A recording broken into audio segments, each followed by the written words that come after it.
大家好，欢迎来到独处咖啡屋，我是一彩，和你一起了解生活，享受美好的独处时光。今天这期咖啡屋要讲的内容是，骨子里高贵的女人，往往有这6个特征，优雅有韵味。希望你喜欢，订阅支持。听过一句话，最能让人眼前一亮的，不是长相漂亮的女人，而是气质高贵的女人。长相漂亮的女人美在外表，气质高贵的女人美在骨子里。这种从内而外散发出来的气质，会伴随人一辈子，是一种独特的韵味。到底啥叫高贵呢？有人觉得能显摆身份地位就是高贵，所以整天名牌不离身；有人觉得穿戴高调华丽就是高贵，所以珠宝首饰样样齐全；有人觉得说话要装腔作势，处处显示自己思想独特就是高贵，所以逢人就炫耀学识，像个等人夸奖的孔雀。对女人来说，装出来的高贵不难，会打扮自己就够了。真正骨子里高贵的女人，在和人打交道时，靠的是靠谱、谦逊和聪明。她们知道只有内外都修炼好，才能像柏树一样四季常青。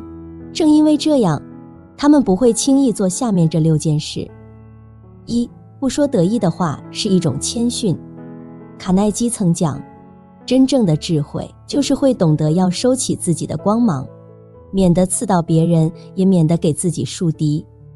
当人生走得顺时，有人会选择谦虚低调，但也有人会处处炫耀，结果给自己惹来一堆仇人。陈月和王娜的友情，就因为一个顺字画下了句点，公司裁员，陈月不幸成了失业者，生活突然陷入困境，心里满是焦虑和不安，偏偏在这个时候又碰上同学会。陈月实在没心情参加，但好友兼同事的王娜硬是要拉她一起去。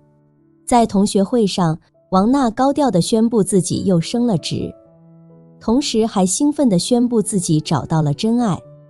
王娜完全沉浸在自己的快乐里，却忽略了好友陈月的感受，一点也不知道要收起自己的得意。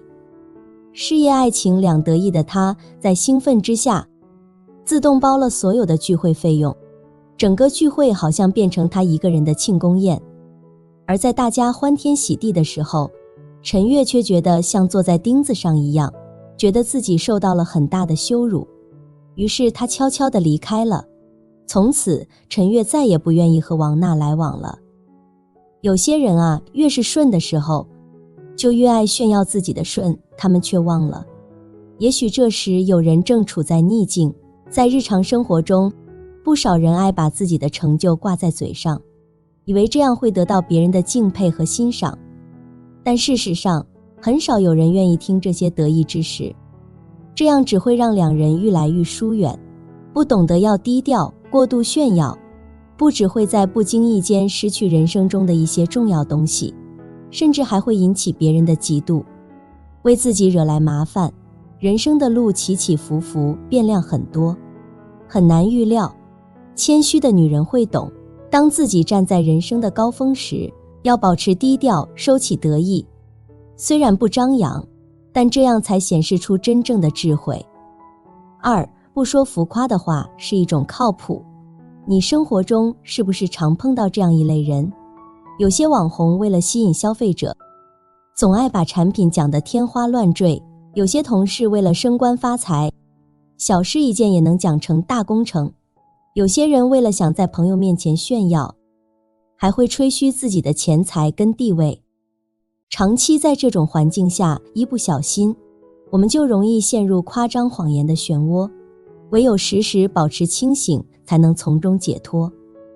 小满在一家广告公司当业务，刚进公司时，小满对客户很真诚，每次都拿确凿的证据来向客户介绍公司的实力和优势。不过他的业绩并不出色，甚至排在后面。这时同事们为了抢业绩，常常夸大公司服务范围，吹各种不实际的牛皮。奇怪的是，他们还真拿到不少订单。看到同事们领着大把奖金，小满心里开始犯嘀咕，不禁怀疑自己坚持的方向对不对。不过想来想去，小满还是决定用真诚和实际的介绍来对待客户。时间久了，那些被小满真诚态度打动的客户，一个个都来为他介绍新客户。慢慢的，小满的客户越来越多，业绩也渐渐好转。而那些曾经靠夸张谎言拿到订单的同事，这时开始接到客户的投诉和质疑，业绩也一路下滑。真诚可靠本来就是成功的关键，可是很多人却不当一回事，总想靠谎言和夸张来换得一时的利益。虽然华而不实的外表短时间内可能会让人上当，时间久了，真相总会大白。我很认同一句话，所有的谎言都像泡沫，很容易就破掉。靠夸张吹嘘来装腔作势，表面上看起来风光无比，其实这样的行为就像用肥皂吹出的气泡，虽然好看，但很脆弱，早晚会破掉。真正可靠的人懂得用行动来证明努力，用实际成果来显示实力，虽然不张扬，但自有魅力。3. 不把满腹牢骚挂在嘴边。如果问问大家最讨厌的人是啥样，你可能会发现，动不动就满腹牢骚的女人真的很让人头疼。这种爱抱怨的女人，自己的生活过不好，还会让别人心里也不痛快。成年人该学会为自己的行为买单，也得明白自己的生活得自己来掌舵。运气不好的时候，光抱怨运气差，原生家庭不好，父母这不好那不好，这些都不是一个成熟大人该有的表现，更不是一个气质高雅的女人会做的事。爱抱怨的女人会让自己的能量变得很低，也会让别人不愿意靠近。这样的女人不止没人想靠近，还会把真心对她们好的人越推越远，最后身边一个真心人都没有。一个从骨子里散发高贵气质的女人，一定是有自制力的，也会自我反省。电视剧《小舍得》里的南俪和田玉兰，性格简直是天差地别。南俪出身幸福家庭，有教养，有气度，遇到事情从来不慌不忙。田玉兰呢，单亲家庭长大，缺爱，自卑，暴躁，小事都能被她搅得天翻地覆。而且他们之间最明显的差异是，南俪从不抱怨，田玉兰却满身怨气。时间久了，他们的家庭也出现了很大的差异，一个温馨和睦，一个麻烦不断。看到这里我们就懂了，女人过得好或不好都是有原因的。4. 不说挑拨的话。知乎上有这么一个问题，身边有一个爱挑拨离间的人是种什么体验？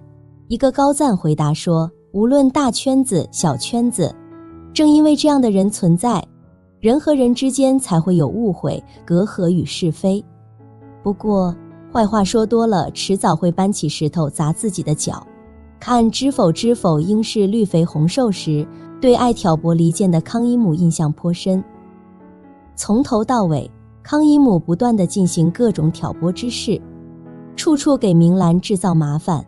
一开始他与小秦氏相互勾结，满心盘算着把自己的妓女强行塞给顾廷烨做妾，给明兰添堵。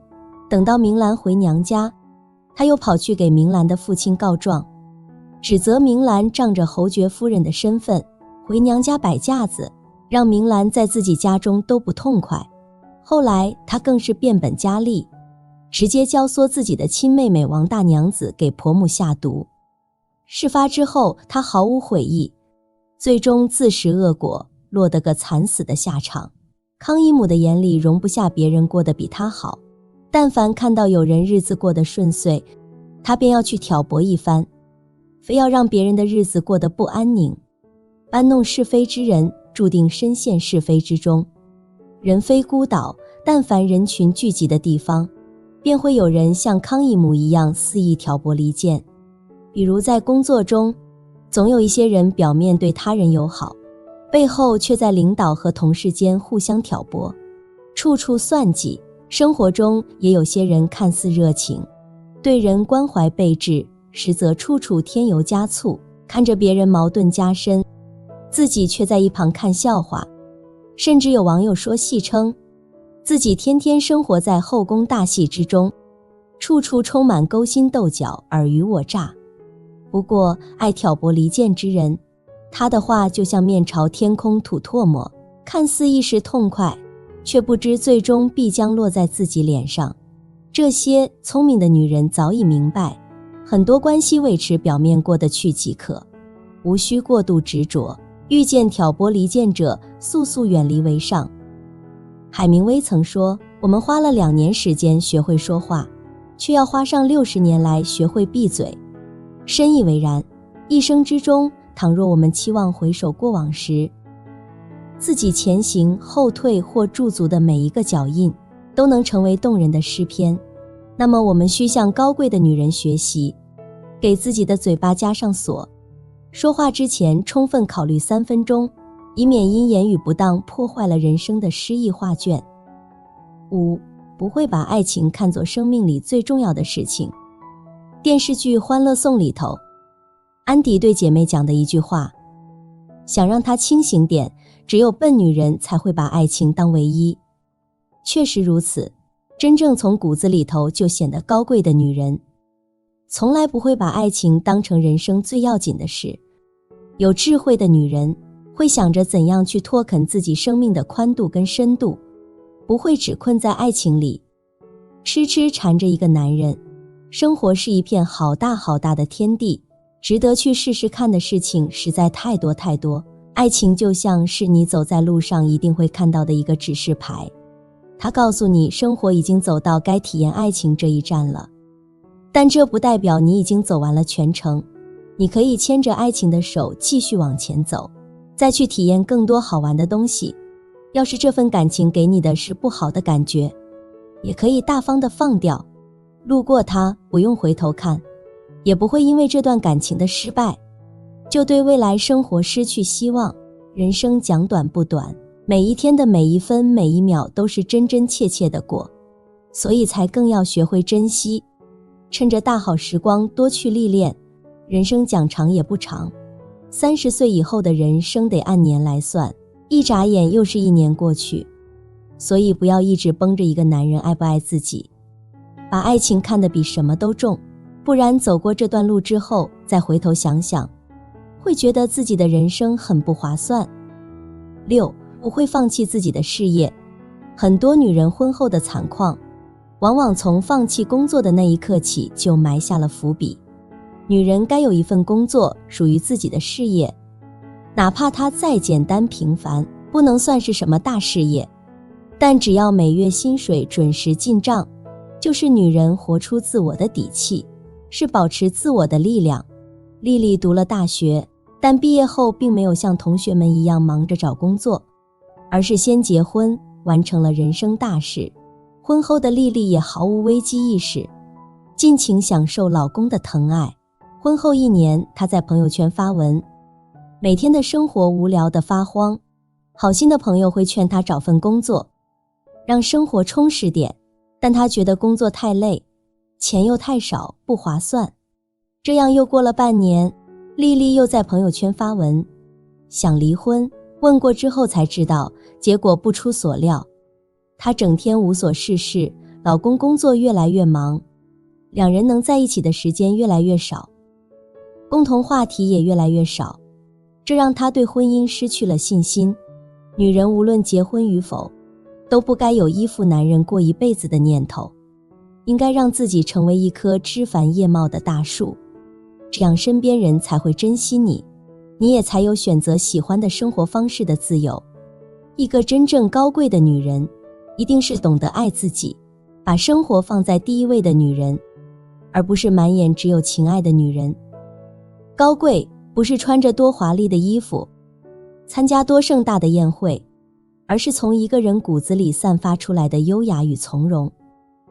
关于高贵，可以用作家梁晓声的话来总结：根植于内心的修养，无需提醒的自觉，为别人着想的善良。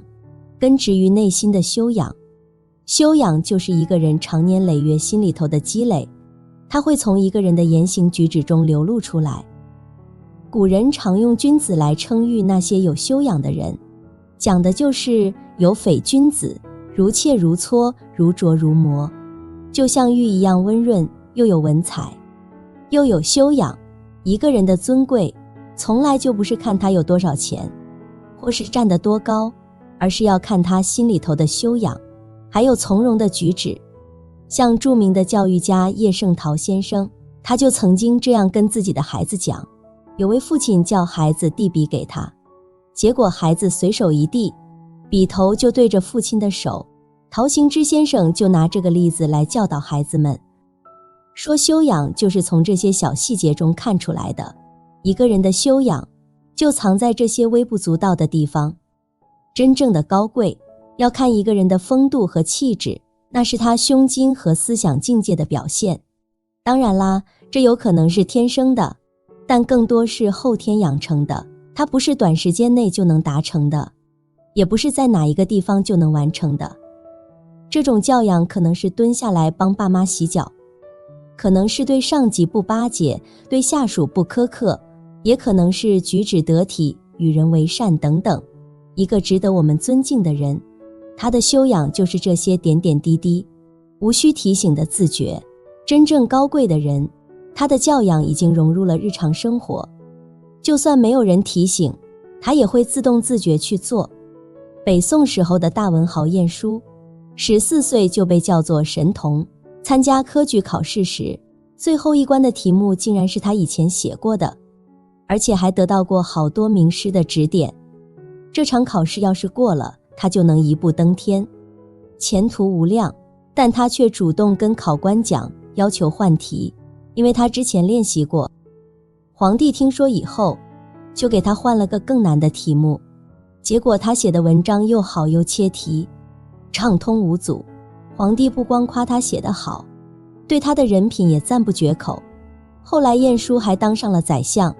一个真正有气质的人，他的教养人品都是从骨子里透出来的，就算没有人监督检查，他也会时时刻刻对自己高标准严要求。古人讲君子必慎其独也，意思就是说，一个君子一个人时也要特别小心自律。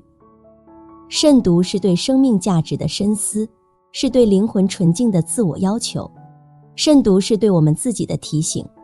张扬浮夸的日子不会有收获，高贵的灵魂来自于对自己的要求，不用人提醒监督也能自律自省。这才是一个人该有的教养和气质，这才是真正让人敬佩的高贵品质，为人着想的善良。古话讲谋人事如己事，然后虑之也审，谋己事如人事，然后见之也明。意思就是说，对待他人的事物要像对待自己的事物一样用心思考，对待他人的事物要慎重，不能因为与己无关就随便应付。为人设想是一种善良，也是一种修养。成汤是商朝开国君主，他的气度修养一直为人所称道。